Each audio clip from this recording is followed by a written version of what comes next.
Good evening and welcome to Estuary TV News. I'm Emma Lingard.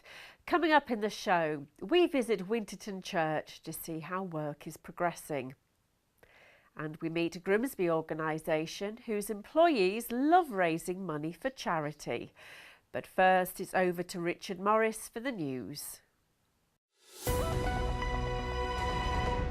Hello, in the headlines today, boundary changes from Hull City are looking as though they could reduce the size of East Riding of Yorkshire Council, and a listening post has been installed in Estuary Church.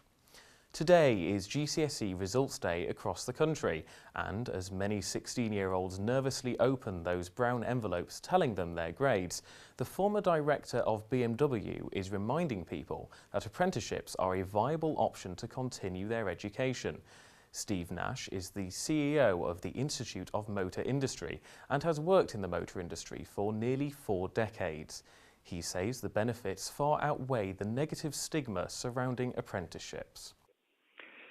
I think in your region, you're reasonably well represented, but the opportunities are growing, and certainly I would encourage more people. The more people that want to go this route, the more places will be available. You've got some huge training organisations, the likes of Babcock, a lot of the local, some very big colleges in the region that are offering some fantastic facilities to train in, as well as manufacturer schemes through retail dealerships. I would very strongly commend it as an option for people to consider. We've also calculated that somebody who takes on a motor vehicle apprenticeship today, by the time they're 25, will be between £60,000 and £100,000 better off than somebody who went to university, and that doesn't include the estimated £55,000 debt that the graduate will have. The Hands Off East Riding campaign is stepping up its attempts to prevent Hull City Council from extending its boundary area and therefore taking some of the East Riding into Hull City Council's remit. It looks like residents in the East Riding will have a postal referendum to decide if the boundaries should be changed. Meanwhile, Hull City Council says that the boundary changes will be able to make them more competitive, allow more funding per person in the city, and will help the local economy. A Scunthorpe Park has been nationally recognised for the 9th consecutive year. Kingsway Gardens and Woodlands Crematorium have both been awarded the prestigious Green Flag Award, and Kingsway Gardens are the only gardens in North Lincolnshire to receive such an award. We spoke to one of the gardeners and the council supervisor for the gardens. Very proud that we keep getting it year after year, and it's a great honour to have it, and I just hope we can keep up the standard, for future generations, really, because it's a beautiful garden. It is a garden here, not a park, because a lot of towns don't even have any green flag sites, so it's a wonderful. We've got 2 here in Scunthorpe. I'm trying to get things sorted so that we can get put in for another green flag and bring all the other parks into green flag status and raise the standard of them. Really, a park or a garden is an open leisure centre, so people can come and use these parks. We want people to use the parks and enjoy them, and it gives you an uplift when you see all these beautiful flowers. It's a wonderful uplift. It makes people feel better, especially in these austere times. A listening post interactive exhibit has been installed in Estuary Church. The piece allows visitors to press buttons to hear stories of the church and village past. The planning and execution of the recordings took a year, and now the only thing the post needs is electricity to tell generations of new visitors about the history of the village and church. Linda Sprouston explained her involvement in the project. Well, at St Andrews we have this heritage group, and we've been researching and presenting the history of the area in our project, which is called Estuary, a Village Story. And what has happened is, over the past year, we've been recording people's memories about their life in Estuary, and we've also recorded people relating the various stories about the heritage of the area. And they have been edited and placed on what is a listening post, which is inside the church. Very easy to use. Anyone who visits the church can go to the listening post, press the button in which they're interested, and then hear the story that people have recorded. That's all from me for now. If you have any news for us, then please don't hesitate to contact us on Grimsby 315561 or contact us through Twitter at Estuary TV or searching us on Facebook. Bye for now.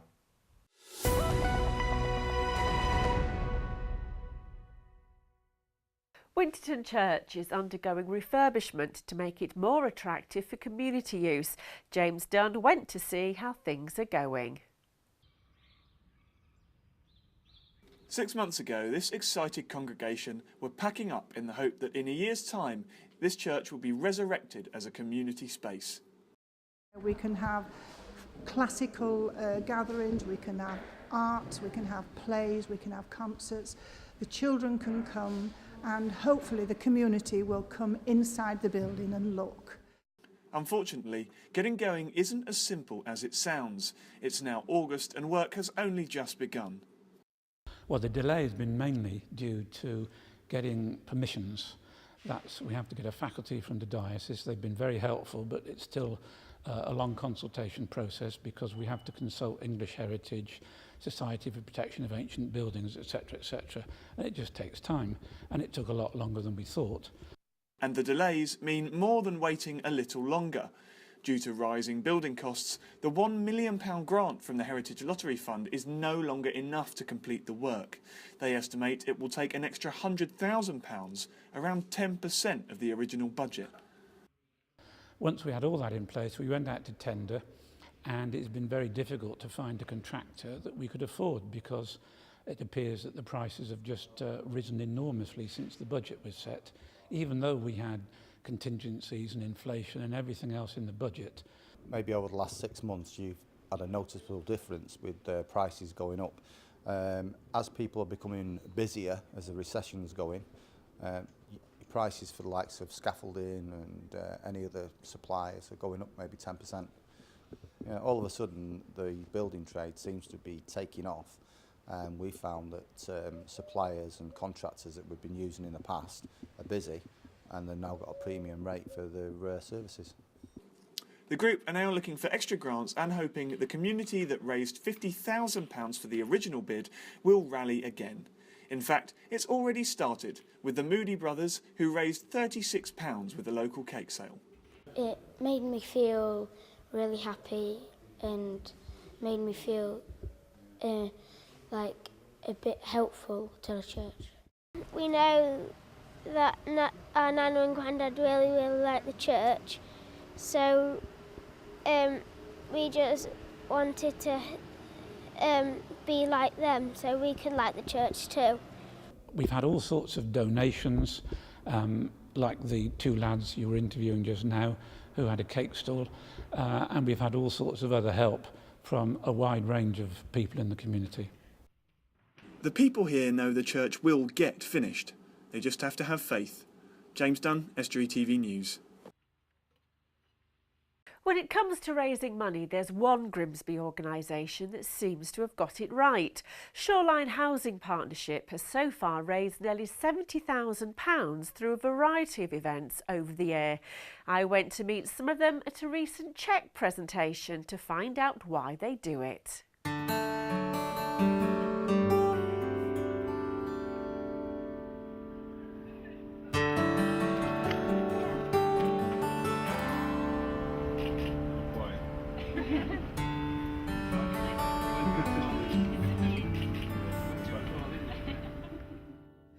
Joining me down here are Anne Maggs, MBE, Tony Bramley, Chief Executive of Shoreline, and Jack Barlow from Cleethorpes RNLI. Anne, if I can start with you, the fundraising that the people have been doing, what have you actually done? Oh, we've done a range of things. We started off with a walk along the shoreline, linking the shoreline with the lifeboat. We did dress down days, make a cake day. We had a sail day. We've had a millionaires night and just various other raffles and name cards, things like that, just throughout the organisation. Okay, and Tony, it sounds like your employees are up for having fun and raising money then. Yeah, definitely. I mean, this is the 10th year fundraising for local charities. We're delighted to be able to help the RNLI here. I mean, nearly £70,000 over 10 years, nearly £9,000 this year. It's a great testament to the staff and also to our partners who've been very, very supportive in helping us raise the cash.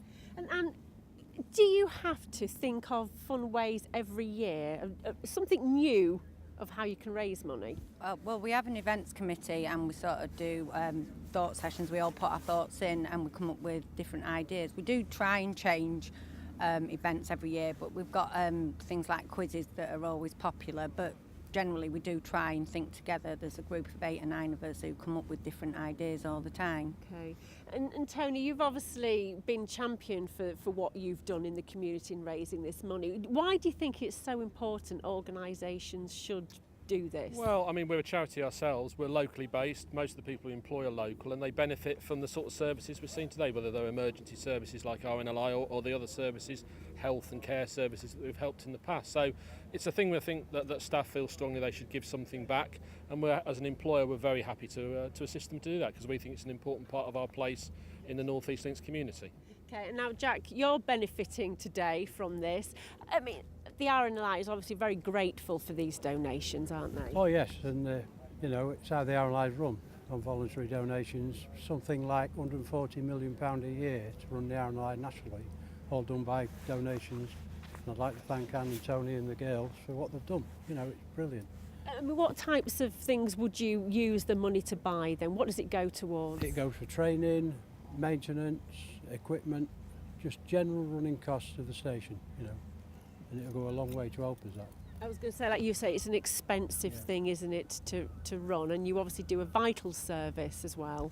Yeah, it's you know, it's the lads like doing it. They don't join the RNLI, I want to save lives. They join the RNLI because they like boats and they like the comradeship, and you know, it's the same all around the country.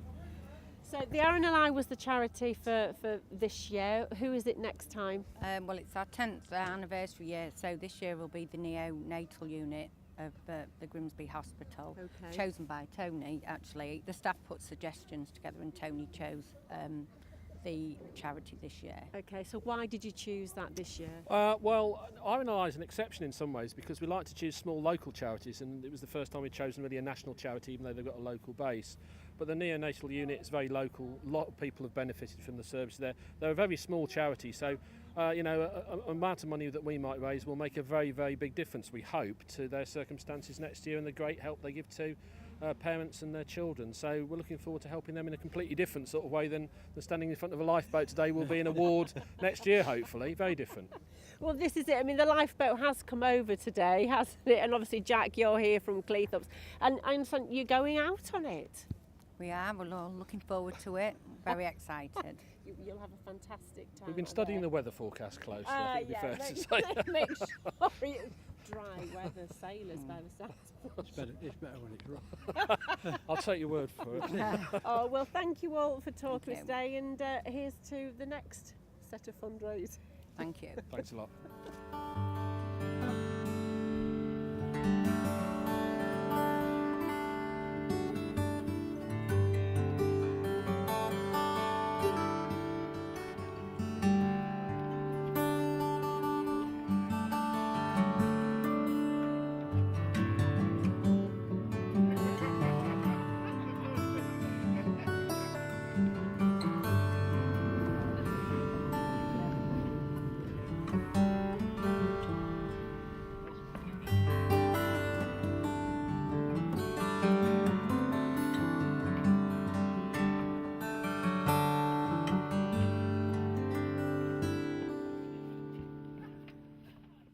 Well, that's all from us, but keep your stories coming in either via email, news@estuary.tv, or contact us through Facebook or Twitter, or pick up the phone and call 01472 315 561. Goodbye.